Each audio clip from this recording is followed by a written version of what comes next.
बेटी, एक बार चल के लड़के को देख तो लो। मेरा दावा है कि लड़का तुम्हें बहुत पसंद आएगा। बाला बहुत अच्छा लड़का है। हाँ हाँ बेटी, हम लोग तुम्हारे दुश्मन तो नहीं है। किसी अच्छे लड़के से ही तुम्हारी शादी करवाएंगे ना। आखिर तू हमारी इकलौती बेटी है। अच्छा ठीक है माँ, अब ज़्यादा भावुकतापूर्ण शब्दों का इस्तेमाल ना करो। मैं चलने के लिए तैयार हूँ। चलो फिर, बिना देर के हम सब चलते हैं।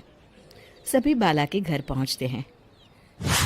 अरे क्या बात है बहन जी, अभी तक आपका बेटा नहीं आया? जी बस आता ही होगा। तभी वहां बाला आता है। लो जी, आ गया मेरा बेटा। ये लोग तुझे देखने आए हैं और ये इनकी बेटी नम्रता है। बाला के सर पर बिल्कुल बाल नहीं होते। ये देख नम्रता और उसके परिवार वालों की आंखें फटी की फटी रह जाती है। ये तो टकला है। हे भगवान, माँ पिताजी, आप दोनों एक टकले से मेरी शादी करवाने वाले थे। अरे ये तो पूरा उजड़ा चमन है। देखो बेटी, इस तरह किसी का मजाक उड़ाना गलत है। किसी के बारे में इस तरह की बातें नहीं करते। बालों का क्या है, वो तो आते जाते रहते हैं। लड़का टकला है तो क्या हुआ, इंजीनियर है, अच्छा खासा कमाता है। आप चुप रहिए जी। इसकी तरफदारी इसलिए कर रहे हैं क्योंकि आपके भी सर पर बाल नहीं है। मैंने तो आपसे शादी कर ली, मगर मैं अपनी बेटी की शादी एक टकले से बिल्कुल नहीं करवाऊंगी। अरे ये क्या, कब से आप लोगों ने टकला टकला लगा रखा है? और माफ करना, तुम भी कोई हूर की परी नहीं हो। तुम लोग मेरे घर में आकर मेरी ही बेइज्जती कर रहे हो। निकल जाओ यहाँ से। हाँ हाँ तो जा रहे हैं ना, हमें भी यहाँ रुकने का कोई शौक नहीं है। नम्रता और उसके परिवार वाले उठकर वहां से जाने लगते हैं। तभी नम्रता का छोटा भाई जाते जाते कहता है, टकला। तेरा बाप टकला। और इस तरह बाला का रिश्ता टूट जाता है। फिर एक दिन सड़क के किनारे एक आदमी घूम घूम कर कंधी बेच रहा होता है। कंधी ले लो, कंधी, एक से बढ़िया एक कंघी ले लो, नए जमाने की कंघी ले लो। अरे भाई ये ले लो। घूमते घूमते वो बाला के पास पहुंच जाता है। अरे भाई साहब, कंधी लोगे क्या? ये लो। तभी उसकी नजर बाला के सर के ऊपर पड़ती है। अरे माफ करना भाई साहब, आप इसे लेकर क्या करोगे? आपके सर पर तो बाल ही नहीं है। आपका तो स्टेडियम पूरा खाली है। चलता हूँ। कंधी ले लो, कंधी ले लो। कंधी वाले की बातें सुनकर बाला को बुरा लगता है। उस समय बाला को ऐसा महसूस होता है कि उसके लिए दुनिया में सबसे कीमती कोई चीज़ अगर है तो वो सिर्फ बाल है। बाला सड़क पर चलते हुए लोगों के बाल बड़े गौर से दिखता है। चलते चलते बाला एक मंदिर के पास पहुंच जाता है। हे भगवान, तुमने ये मेरे साथ क्या किया? थोड़े से बाल अगर मुझे दे देते तो तुम्हारा क्या चला जाता? सारी दुनिया मेरा मजाक उड़ाती है। अरे भाई, आज पहला इंसान देख रहा हूँ जो मंदिर आकर भगवान से अपने लिए बाल मांग रहा है। बेटा, भगवान ने तुम्हें सब कुछ तो दिया है। अच्छी सेहत है, अच्छी नौकरी है। लगता है तुम्हारी तबीयत ठीक नहीं है। घर जाओ, सब ठीक हो जाएगा। बाला वहाँ से चला जाता है।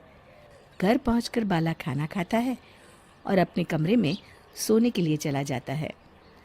फिर सुबह जब बाला सोकर उठता है तो आईने के सामने अपने आप को देखकर हैरान हो जाता है। बाला के सर पर एकदम घने बाल आ जाते हैं। बाला खुशी से झूम उठता है। अरे ये तो चमत्कार हो गया, मेरे सर पर बाल आ गए। लेकिन ये हुआ कैसे? दोस्तों, अगर आप इस कहानी का दूसरा भाग देखना चाहते हैं तो हमें कमेंट करके जरूर बताएं। के पिता दिल्ली में किसी तरह अपने और अपने परिवार का पेट पाल रहे थे, पर एक दिन अरे रमेश, तुम्हारी बेटी के तो समझो भाग्य ही खुल गए। वकील लड़के का रिश्ता आया है। अरे वाह, कब करना चाहते हैं शादी? वो लोग तो जल्द से जल्द ही करेंगे। बाकी शाम को मैंने रेखा को देखने के लिए बुला लिया है। तेरा घर छोटा है तो तुम लोग मेरे घर ही आ जाना। राकेश और उसकी बीवी सारी तैयारी के साथ रोहित और रेखा की शादी कर देते हैं। लेकिन अगले ही दिन, देखो रेखा, शादी भले ही हो गई है, लेकिन तुम ये मत सोचना कि मैं किसी जोरू के गुलाम टाइप रहूंगा। रेखा को रोहित की बात अजीब लगती है। मैं ये तो सोच भी नहीं सकती और ना ही चाहती हूँ, लेकिन शादी के अगले ही दिन इस तरह की बात की उम्मीद भी नहीं थी। रोहित रेखा के मुंह से ये बात सुनकर गुस्सा हो जाता है। अरे, काफी जबान भी चला लेती हो। माँ ने सिखाया नहीं कि पति से कैसे बात करते हैं? रेखा अब चुप रहने में ही भलाई समझती है। रेखा, जल्दी से नाश्ता तैयार कर लो। आज पहला दिन है, सारे काम तुम्हें समझा दूंगी। ये नौकरानी है जो तुम्हें बता देगी कि कैसे कैसे क्या करना है। फिर इसकी कल से छुट्टी है। रेखा भी ससुराल में जी जान लगाकर काम करने लगती है। खाली समय मिलता तो पति के वकालत की किताब उठाकर पढ़ने लगती। ये क्या, जब देखो तब पढ़ती रहती है। अच्छा सुन, कल पिता के घर से 20,000 रुपये लेकर आना। मेरे छोटे बेटे की फीस भरनी है। लेकिन पापा क्यों भरेंगे उसकी फीस? अरे वाह जी वाह, पापा क्यों भरेंगे? तो ये बता, हम क्यों रखेंगे तुझे यहाँ? क्यों खाना देंगे फ्री में? अरे, क्योंकि मैं बहू हूँ इस घर की। तभी वहाँ रोहित आ जाता है। अरे वाह, बड़ी जबान चला रही हो। चुपचाप माँ जो कह रही है वैसा कर, वरना सामान उठा और जा अपनी झोपड़ी में। बेचारी रेखा क्या करती, पिता के घर जाती है, उनको सारा हाल बताती है। पिता भी जैसे तैसे पैसों का इंतजाम कर बेटी को ससुराल के लिए विदा करते हैं। देखा अब कहाँ से आए पैसे? अरे बहुत माल है तुम लोगों के पास, बस सीधी उंगली से निकालते नहीं। नहीं नहीं माँ, पापा ने अपनी मोटरसाइकिल बेचकर पैसों का इंतजाम किया है। पता नहीं अब वो ऑफिस कैसे जाएंगे। अरे वाह भाई, ये भी हम सोचे। खैर, जैसे तैसे दिन बीतते हैं। रेखा जहाँ एक प्यारे से बेटे की माँ बनती है, तो वहीं उसका वकालत की किताब में ज्ञान और गहराता जाता है। हे भगवान, बुरे फंसे। ये केस तो लगता है कि मैं हार ही जाऊंगा।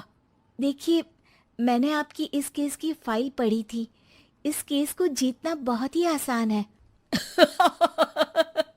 वाह भाई वाह, यहाँ वकालत की डिग्री लेकर भी मैं समझ नहीं पा रहा हूँ, और तुमने रोटी बनाते बनाते ही केस समझ लिया। अरे जाओ जाओ, जाकर मुन्ने को संभालो। केस मैं संभालूंगा। ए लड़की सुन, जाकर अपने बाप के यहाँ से 3 लाख लेकर आ। पूरा घर फिर से बनाना है। छोटे की शादी करूंगी तो छोटी बहू को कहाँ रखूंगी? पूरा घर तो तूने घेर रखा है। ऐसा मत बोलिए माँ जी, पापा इतना पैसा कहाँ से लाएंगे? अब तो वो रिटायर भी हो गए हैं। हाँ, तभी तो बोल रही हूँ, रिटायरमेंट के पैसे तो मिले होंगे ना। लेकिन वो अगर आपको दे देंगे तो बुढ़ापा कैसे काटेंगे? रोहित रेखा की बात सुनकर गुस्सा हो जाता है। ए सुन, चल अपना सामान उठा, अपना बच्चा उठा और निकल यहाँ से। रेखा के लाख आग्रह के बाद भी रोहित और उसकी सास उसे घर में नहीं रखते। पापा, मैं तलाक चाहती हूँ।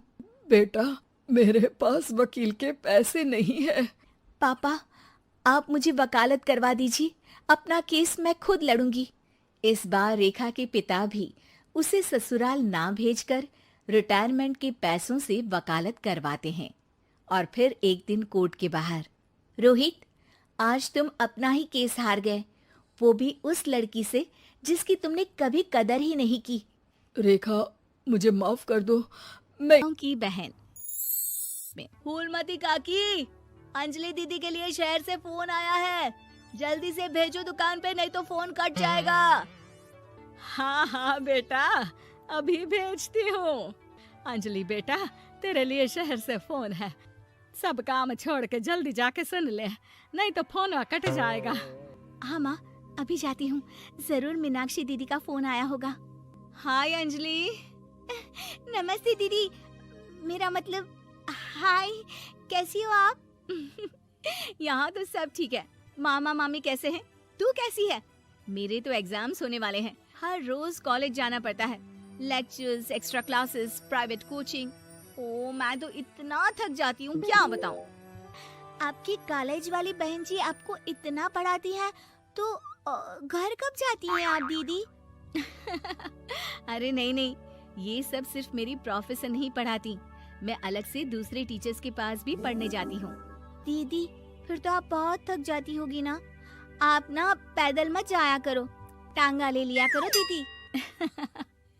नहीं मेरी भोली बहन, ना मैं पैदल जाती हूँ ना ही यहाँ टांगा मिलता है। मैं बस से जाती हूँ और थोड़ी दूरी के लिए रिक्शा ले लेती हूँ। सच्ची? वहाँ पर टांगे नहीं बस चलती है? वाह, वो भी हर रोज? हमारे गांव में भी बस आती है, दिन में 2 बार।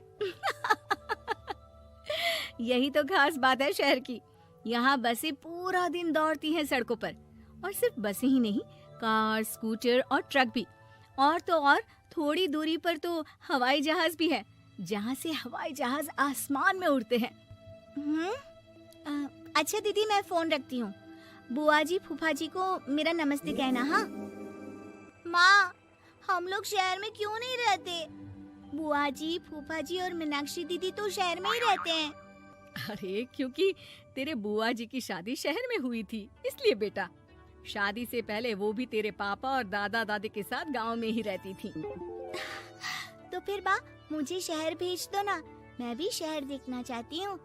इतनी बार मीनाक्षी दीदी से शहर के बारे में सुन चुकी हूँ, अब मैं भी वहाँ जाकर देखना चाहती हूँ। बस आप मुझे शहर भेज दो।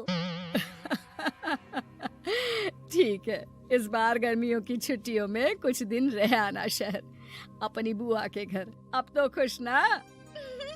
हाँ माँ, बहुत खुश। आप देखना मैं शहर जाके कितने मजे करती हूँ। अंजलि अगले दिन स्कूल जाती है और वहाँ अपने सारे दोस्तों को अपने शहर जाने की बात बताकर चिढ़ाती है। अरे श्रद्धा, शीतल, सरोज, तुम लोग इन गर्मियों की छुट्टियों में कहाँ जा रही हो? एकादशी वाले गांव के मेले में। हम तो दूसरे गांव में नानी के घर जाएंगे, उनका घर नहर के किनारे है, बड़ा मजा आएगा। हम इस बार कहीं नहीं जा रहे, बल्कि हमारे घर में रहने के लिए मेहमान आएंगे। और तू? अरे मेरा क्या है, मैं तो बस पास वाले शहर जा रही हूँ, अपनी बुआ जी के घर। वहीं रहूंगी कुछ दिन। तुम लोग चिंता मत करना, मैं चिट्ठी लिखूंगी तुम सबको वहाँ से। पापा मुझे तो चक्कर आ रहे हैं, जी घबरा रहा है। बेटा, शहर आने की जिद भी तो तूने ही की थी। अब पहली बार बस में चढ़ी है तो यही होना था। भुगतो अब। अरे मामा जी, अंजलि, आप लोग आने से पहले बता तो देते, मैं लेने आ जाती बस स्टैंड तक। आओ आओ भैया, आओ बेटी अंजलि। माँ बुआ जी कैसे हैं वहाँ? और भाभी कैसी हैं? सब ठीक है, बस अंजलि जिद कर रही थी कुछ दिन आप लोगों के साथ रहने की, सो छोड़ने आ गया। दीदी, आप मुझे शहर घुमाने ले जाओ ना, मुझे भी शहर देखना है। हाँ हाँ चल, तैयार हो जा जल्दी से। अंजलि तैयार होने जाती है और कुछ देर बाद जब बाहर आती है तो अरे ये क्या कर दिया तूने? मार्केट तक ही तो जाना है। इतनी डार्क रेड लिपस्टिक, इतने बड़े बड़े झुमके और चूड़ियां और चेहरे पर इतना सारा पाउडर। मेरी बहन, ऐसे नहीं चलेगा। जा और ये सब हटा के आ। अरे कैसे, क्यों? मैंने शहर आने के लिए इतनी मेहनत से ये सब इकट्ठा किया था। और वैसे भी मैंने देखा है मोहल्ले की राधा काकी के टीवी पर एक फिल्म चल रही थी, उसमें हीरोइनें ना ऐसे ही तैयार होकर जाती है घूमने। सब पता है मुझे, मैं तो ऐसे ही जाऊंगी दीदी। अंजलि शहर की चकाचौंध को देखकर बहुत हैरान और खुश होती है। ऊंची ऊंची इमारतें, सड़क पर दौड़ती गाड़ियाँ, बड़ी बड़ी दुकानें, उसकी एक्साइटमेंट का ठिकाना नहीं था। दीदी, ये छोटा सा कमरा सड़क के किनारे क्यों रखा है? इसमें कौन रहता होगा? ये कमरा नहीं, पीसीओ है, पीसीओ। यहाँ पर लोग फोन करने आते हैं सिक्का डालकर। ओ, हमारे गांव में तो दुकान पे ही जाते हैं बात करने। अच्छा चल, तुझे रेस्टोरेंट में खाना खिलाने ले चलती हूँ। Excuse me, 2 plate noodles please and 2 Cola. Meenakshi को ऑर्डर प्लेस करते हुए अंजलि बहुत ध्यान से देखती है और थोड़ी ही देर में ऑर्डर लेकर वेटर आ जाता है और खाना टेबल पर रख देता है। अरे ये लंबी लंबी सेवइयाँ खाते कैसे हैं दीदी? और इसके साथ कोई अचार, प्याज, मूली कुछ भी नहीं दिया, बस ये छोटा सा पेट खुजाने वाला दे दिया है। गांव में तो छोटे छोटे चावल ही होते हैं जो कि हाथ से ही खा लेती हूँ, अब इसे कैसे खाऊं दीदी? एक्सक्यूज मी, एक चम्मच प्लीज, और लिटिल प्याज और अचार और मूली और एक गिलास मट्ठा, वो बाद में। हाँ। अब ये सब सुनकर आसपास बैठे लोगों को हंसी आ जाती है। मीनाक्षी भी अपनी हंसी किसी तरह रोकने की कोशिश करती है और वेटर मुस्कुराता हुआ वहाँ से चला जाता है। अंजलि समझ नहीं पाती कि सब किस बात पर हंस रहे थे, लेकिन वो छिप जाती है। दीदी, मुझे लगता है कि मुझे इन सेवइयों को ऐसे ही खा लेना चाहिए, इसी पीठ खुजाने वाले कांटे के साथ। एक काम कर, तू मुझे खाते देख, जैसे मैं खाऊं तो भी वैसे ही खा ले।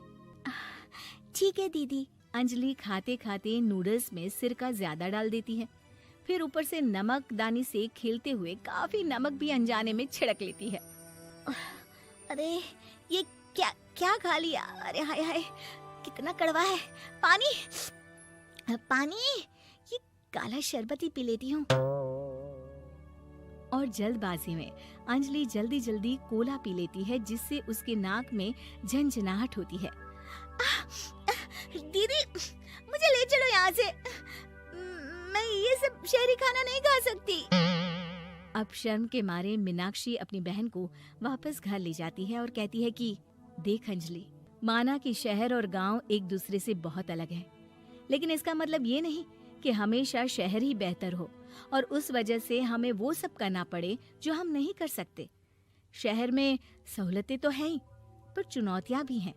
हम जहाँ भी रहें, हमें कभी अपने आप को कम या ज्यादा नहीं समझना चाहिए। और किसी भी नई जगह में ढलने में समय लगता है, उसके लिए तुम्हें दूसरों की नकल करने की कोई जरूरत नहीं है। बेटा, घूम लिया शहर या अभी और घूमना है? नहीं पापा, मैं अपनी गलती समझ गई हूँ। आप गांव ही ले चलिए मुझे। बार सास ममता ने अपने बेटे को पढ़ा लिखा कर बड़ा आदमी बनाया। अब वो शहर में अपने परिवार के साथ रहता है। एक दिन ममता का बेटा रोहन अपनी पत्नी आलिया से कहता है, अरे आलिया, सुनो, माँ अब से गांव में नहीं रहेगी, वो हमारे साथ यहीं रहेंगे शहर में। उनका कमरा आज नौकर से बोलकर अच्छे से साफ करवा देना। ओह, आज तो मेरी किटी पार्टी है, फिर मुझे जिम और फिर शॉपिंग। ठीक है, कल करवा दूंगी। अच्छा, लेकिन माँ के सामने ये कपड़े नहीं चलेंगे। हाँ, तुम्हें साड़ी या सूट पहनना होगा। अरे बिल्कुल भी नहीं। मेरे मम्मी पापा ने इतना पैसा लगाकर शादी इसलिए नहीं की थी कि मैं अपनी मर्जी के कपड़े पहन ओढ़ भी ना सकूं। अरे चलो, गुस्सा मत हो, लेकिन कुछ दिन तो माँ की खुशी के लिए कर सकती हो ना। लेकिन आलिया मानती नहीं। माँ आती है सिंपल सी साड़ी, झोला और चप्पल पहनकर। अरे रोहन, मैं इनके साथ कैसे रहूंगी? मेरी फ्रेंड्स क्या कहेंगी? ये तो पूरी गंवार लग रही है। आलिया, माँ गांव में रहती थी इसलिए ऐसी हैं। तुम आज ही माँ के साथ जाकर उनकी पसंद की शॉपिंग करवा देना। इनके साथ घर के अंदर रहना मुश्किल है, बाहर तो मैं कभी भी ना जाऊं। रोहन को आलिया पर गुस्सा आ जाता है। माँ, ओ माँ। हाँ बेटा। वो माँ को ले जाने के लिए उनका हाथ पकड़ता है कि अरे माँ, तेरे हाथ अभी तक इतने कड़े हैं, तूने इसका कोई इलाज नहीं किया? अरे बेटा, इसका कोई इलाज नहीं। वैसे भी मुझे कोई शर्म नहीं कि मेरे हाथ मुलायम नहीं है, क्योंकि इन्हीं हाथों से मेहनत कर मैंने तुझे बनाया है बेटा। अगले दिन, माँ, मैं ऑफिस जा रहा हूँ, कुछ लाना हो तो आलिया को बोलकर फ़ोन करवा देना। रोहन के जाने के बाद, आप ना आज कमरे में ही रहिएगा, घर में पार्टी है, मेरी सहेलियां आ रही हैं, मैं उन लोगों के सामने आपको नहीं ला सकती हूँ। ठीक है बहू, लेकिन तुम कहो तो मैं कुछ खाने को बना दूँ तुम लोगों की पार्टी के लिए। वो लोग सिर्फ कॉन्टिनेंटल या थाई फूड ही खाते हैं। कोई बात नहीं, कभी इंडियन खिलाने वाला कोई मिला नहीं होगा ना। मैं बनाकर कमरे में चली जाऊंगी। जैसे आपकी मर्जी। आलिया के घर उसकी दोस्त आती हैं, पार्टी होती है। अरे वाह आलिया, ये क्या है खाने में? बड़ा ही स्वादिष्ट है यार, इसकी रेसिपी मुझे चाहिए। हाँ, और ये दाल, ओ माय गॉड, मैंने तो किसी 5 स्टार में भी ऐसी दाल नहीं खाई है। यार तू कुक को यहाँ बुलाना। अब आलिया घबरा जाती है। हाँ हाँ, क्यों नहीं, माँ जी जरा बाहर आइए। आलिया की सास सिंपल सी साड़ी और गांव के अंदाज में आती है। अरे बहू, क्या हुआ? खाना पसंद नहीं आया क्या? बहू अरे ये गांव से दिखने वाली औरत तुम्हें बहू क्यों बोल रही है? कौन है ये? वो हमारी नई नौकरानी है। सास बहू की बात सुनकर बहुत दुखी हो जाती है। वो सर झुकाकर जा ही रही होती है कि एक सहेली बोल पड़ती है। अरे कहाँ जा रही हैं माँ जी? वो उठकर उनके पैर छूती है। जीती रहो बेटा। क्या है ना, आपकी शक्ल बिल्कुल मेरी माँ जैसी है।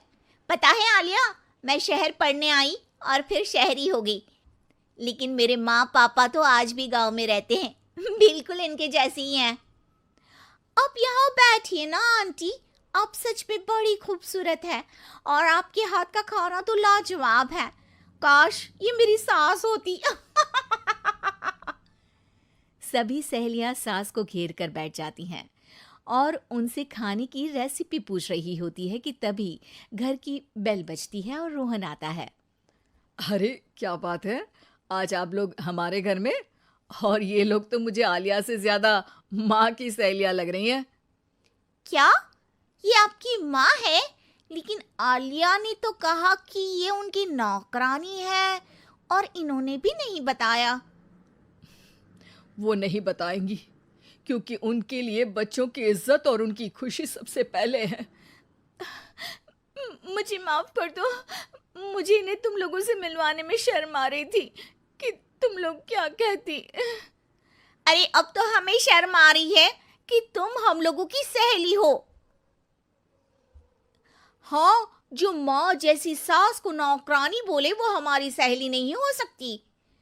ये बोलकर सभी वहां से जाने लगती है कि सास बोलती है।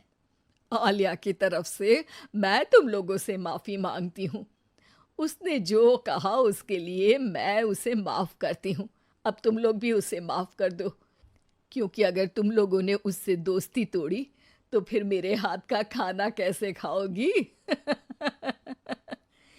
नहीं नहीं आंटी, जरूर आएंगे, लेकिन अब आलिया की नहीं बल्कि आपकी सहेली बनकर।